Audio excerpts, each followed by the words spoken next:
Welcome back everyone. So this is going to be a quick channel update. If you have been following this channel for quite some time, then you must be aware that I started this channel by the name Tex Club, basically making tech tutorials and tech videos. But after a long break, I developed this passion for design and really enjoyed making design tutorials. I was in an impression that I would put out tech and design content on the same channel, but I slowly found out that it's not really working out that well. So after a lot of confusion, I finally decided to rebrand and rename this channel to Design Xstream.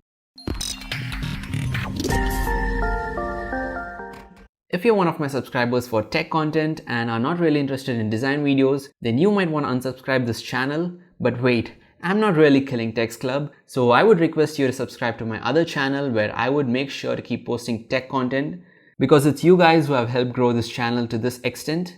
And that being said, in this channel so far I've been posting design tips and tutorials mostly related to UI, but I'm soon planning to make content on UX also. So if you feel this is something that interests you, please make sure that you subscribe and click the bell icon so that you get the latest updates. And please do leave your comments below on what you would like to see and gain out of this channel. Thanks for watching.